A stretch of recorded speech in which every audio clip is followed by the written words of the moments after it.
حضرت خبیب کو گرفتار کر لیا مکے والوں نے. اس وقت غربت تھی اسلام پر.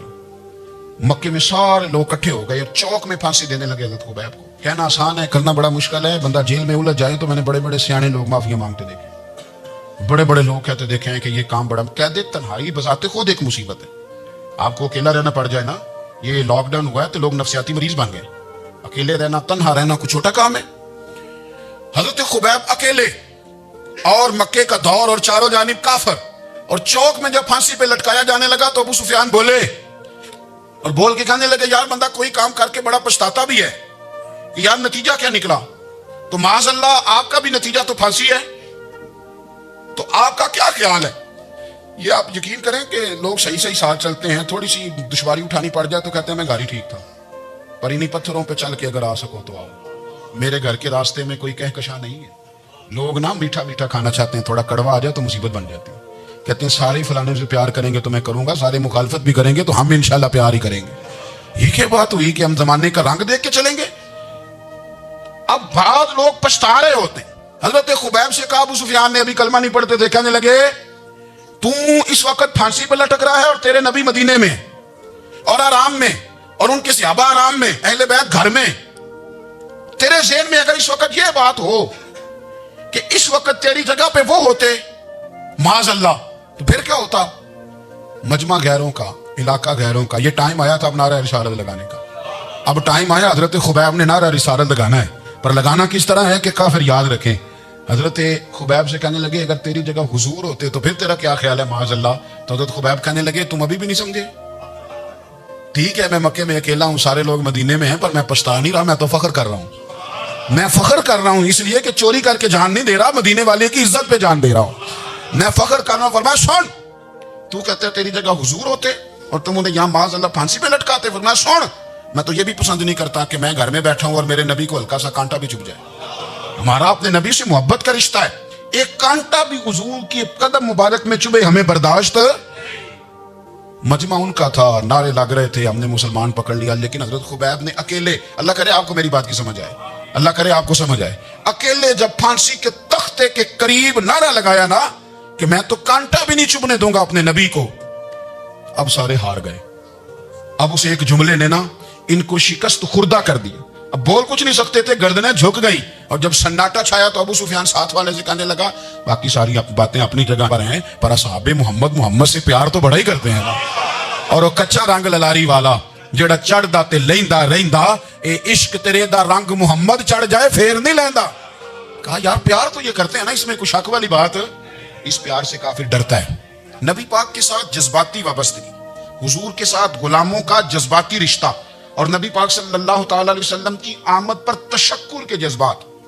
امام رازی نے لکھا ہے کہ حضرت موسیٰ کلیم اللہ علیہ السلام نے تورات کی تختیوں کے اندر ایک امت کا ذکر پڑھا کہ جو امت گناہ کا ارادہ کرے گی تو گناہ لکھا نہیں جائے گا جب تک کر نہ لے، اور نیکی کا ارادہ کرے گی تو رب ان کی نیکی لکھ دے گا، اور جب وہ کر لے گی تو اللہ 10 گنا اجر عطا کرے گا. اور وہ ایسی امت ہوگی کہ جن کے چہرے قیامت کے دن نور کی طرح چمکیں گے، اور وہ امت ہوگی جن کی اللہ تعالیٰ زمین ساری پاک فرما دے گا، جہاں نماز پڑھیں گے نماز ہو جائے گی. یہ تذکرے پڑھ کے حضرت موسیٰ کلیم عرض کرنے لگے اللہ یہ امت میری بنا دے. تو رب کریم نے فرمایا کہ موسیٰ نہیں، یہ تو میرے محبوب کی امت ہے. فرمایا یہ تو میرے نبی پاک کی امت، حضور کی امت. اللہ اکبر. حضرت موسیٰ معمولی آدمی نہیں، وہ جلیل القدر پیغمبر ہیں جن کا قرآن کے ہر سپارے میں تذکرہ ہے، کہیں واضح طور پہ کہیں اشارتاً، ہر پارے میں. اور حضرت موسیٰ اللہ کے وہ نبی ہیں جو رب سے ڈائریکٹ باتیں کریں کوہ طور. کہا اے موسیٰ یہ امت تو میرے نبی کی ہے. تو حضرت موسیٰ علیہ السلام عرض کرتے ہیں، امام رازی نے لکھا ہے، کہتے ہیں اے اللہ پھر مجھے اپنی نبی کی امت میں شامل کر. وہ یار ہمیں لوگ کہتے ہیں میلاد نہ مناؤ. جس امت میں آنے کے لیے حضرت موسیٰ نے دعا مانگی، جس محبوب کی غلامی کے لیے، ہمیں تو دعا بھی کوئی نہیں مانگنی پڑی. اللہ نے فضل سے ہی مدینے والے کا غلام بنا دیا. ہم حضور کے تذکرے نہ کریں، ہم تشکر نہ کریں، ہم نبی پاک صلی اللہ تعالی وسلم کی نعت نہ پڑھیں، ہم حضور کے آنے پر جشن کا اظہار نہ کریں. ہر وہ جائز طریقہ جس سے اظہار خوشی ہو سکے وہ میلاد پہ کرنا چاہیے، اور اس کے لیے اسباب بنانے چاہیے. امت کا ایک جذباتی انداز ہونا چاہیے نبی پاک کے ساتھ، ایک وارفتگی، ایک ذوق، ایک طبیعت کے اندر وجدان. نعرہ مطلب اس طرح نہ ہو کہ بس چل رہا ہے کام. میں نہیں ہوں قائل، میں کہتا ہوں پہلے تو کوئی لگائے نہ، اور پھر نعرہ جب لگتا تھا نا تو مسلمانوں کے یہاں نعرہ لگتا تھا تو بڑے بڑے لوگ کانپ جاتے تھے.